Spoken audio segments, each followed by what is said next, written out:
आई वडिलांनी आपला मुलगा नीट परीक्षा क्रॅक झाली पाहिजे, तो यशस्वी पास झाला पाहिजे म्हणून 7वी 8वी 9वी पासूनच त्याला शिक्षण देतात.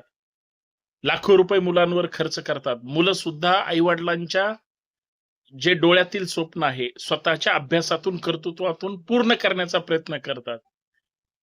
आणि साले हे सिस्टीमला कुरतडून टाकणारे दलिंदर नीटची परीक्षा ज्या पद्धतीनं पेपर लीक झाला, 1 महिना अगोदर महाराष्ट्रात फिरतोय.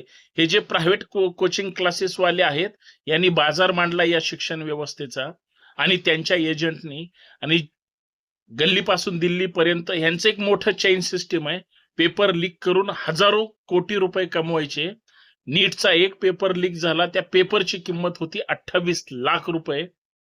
काय धंदा चाललाय आज मुलांच्या भावनांशी, त्यांच्या अस्तित्वाशी, कर्तृत्वाशी हा खेळण्याचा प्रकार आहे. कारण नीट परीक्षा रद्द झाली.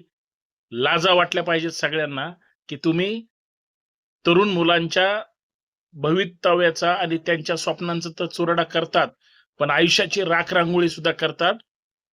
या सगळ्यांना कठोर शासन झालं पाहिजे, अन्यथा सगळ्यांना पाठीशी घालतील आणि माल कमवतील. म्हणजे हे केंद्र सरकार असेल तर हे अत्यंत दुर्दैवी आहे.